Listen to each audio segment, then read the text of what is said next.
কথায় বলে সোজা আঙুলে ঘি না উঠলে আঙুল বেঁকাতে জানতে হয়।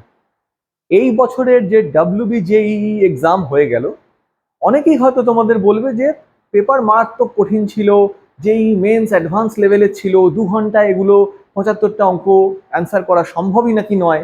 দেখো, তারা ভুল বলছে, বা তারা এমন একটা দৃষ্টিভঙ্গি থেকে বলছে যেটা কিনা ওই ইঞ্জিনিয়ারিং যারা পড়তে যাবে তাদের জন্য সুটেবল না। ইঞ্জিনিয়ারিং জিনিসটা না, ইঞ্জিনিয়ারের যে অ্যাপটিচিউড সেটা ম্যাথমেটিশিয়ানের অ্যাপটিচিউডের থেকে একটু আলাদা। ইঞ্জিনিয়ারকে প্রবলেম সলভ করতে হয় by hook or by crook. সবসময় যে একদম অ্যানালিটিক্যালি রিগোরাস একদম প্রপার ওয়েতে গিয়ে প্রবলেম সলভ করতে হবে এমন কিন্তু নয়। ইঞ্জিনিয়ারিং বুদ্ধি যার মাথায় আছে না, ইঞ্জিনিয়ার যে ভালো হতে পারে তার মধ্যে আমরা দেখতে চাই যে সে আঙুল প্রয়োজনে বেঁকাতে পারে কিনা। তো এইবারের পরীক্ষাতে এমন অনেকগুলো অঙ্ক ছিল যেখানে ওই আঙুল বেঁকানোর অ্যাপটিচিউডটার পরীক্ষা হয়, যেখানে অঙ্ক প্রপারলি না করেও অ্যান্সার বার করে নেওয়া যায়। যেমন এই অঙ্কটা আমি উদাহরণ দিচ্ছি, 32 নম্বর অঙ্ক। একটা ভয়ঙ্কর ইন্টিগ্রেশন দিয়েছে, মানে এই ভয়ঙ্কর দেখতে ফাংশনটার 3rd রুট, 6th রুট, নিচে 3rd রুট, ভেতরে আবার রুট। হ্যাঁ, এরকম একটা ফাংশনকে ইন্টিগ্রেট করতে দিয়েছে, মানে এর প্রিমিটিভ বার করতে দিয়েছে। তো অপশনগুলো কিন্তু আবার দেখো খুব সোজা, অপশনগুলো সব লিনিয়ার।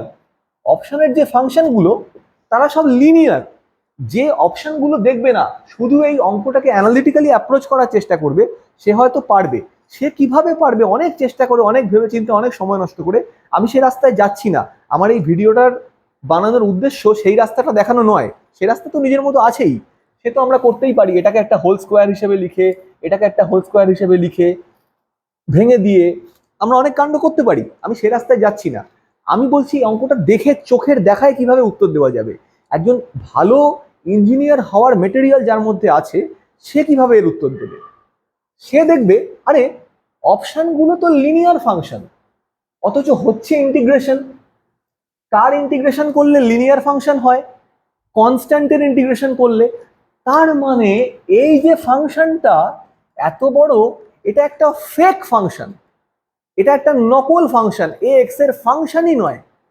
এই যদি এক্স এর উপর ডিপেন্ডেন্ট হতো তাহলে এর ইন্টিগ্রেশনটা কিন্তু লিনিয়ার হতো না। এ নিশ্চয়ই কনস্ট্যান্ট, এ নিশ্চয়ই ইন্ডিপেন্ডেন্ট অফ এক্স, তাই এর ইন্টিগ্রেশনটা হয়েছে লিনিয়ার ফাংশন। তার মানে এটা যদি হয় ইন্ডিপেন্ডেন্ট অফ এক্স, তাহলে এর যে ভ্যালুটা সেটাই তো এক্স এর কোএফিসিয়েন্টে আসবে।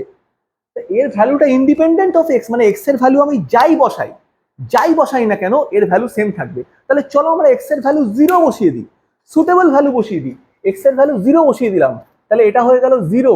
এটা হয়ে গেল আমার cube root of 0 plus √2 into into 6th root of 1 minus 0 into something.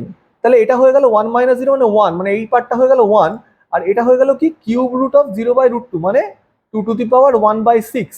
আর নিচে আবার কি আছে না, cube root of 1 minus x square. এটা তো 0 বসাচ্ছি, তাহলে এটা 1, মানে নিচেও কিছু নেই। তাহলে হয়ে গেল 2⁻1/6। তার মানে হয়ে গেল আমার option D. Option D must be the right answer. কি করে পেলাম? অঙ্ক না করে অঙ্ক করলাম, আমি অঙ্কের মধ্যে সিমটমস দেখলাম। আমার বুদ্ধি, আমি আমার সময়ের যেই টপার ছিলাম, পরে আমি একটা টপ ইঞ্জিনিয়ারিং কলেজ জেইউ থেকে ইঞ্জিনিয়ারিং পড়েছি। আমার বুদ্ধি আমাকে বলছে যে এই অঙ্কটা না করেও করা যাবে। আনসার দেখে, তার মধ্যে সিমটমস দেখে, ম্যাথমেটিক্যাল সিমটমস, কোনো ট্রিকবাজি নয়, কোনো গেস নয়, কিন্তু আমি যেটা বলছি তার মধ্যে ম্যাথমেটিক্যাল লজিক আছে। আনসার যদি ইন্টিগ্রেশন যদি লিনিয়ার, প্রিমিটিভ যদি লিনিয়ার হতে হয়, অ্যান্টি ডেরিভেটিভ যদি লিনিয়ার ইন এক্স হতে হয়, তাহলে ইন্টিগ্র্যান্ডকে, ফাংশনকে অবশ্যই হতে হবে ইন্ডিপেন্ডেন্ট অফ এক্স। এর মধ্যে কিন্তু প্রপার লজিক আছে। তাহলে এখানে আমি যা খুশি বসিয়ে দেবো, আনসার আমি পেয়ে যাব, এবং আনসার আমি পেয়েও গেলাম। ঠিক?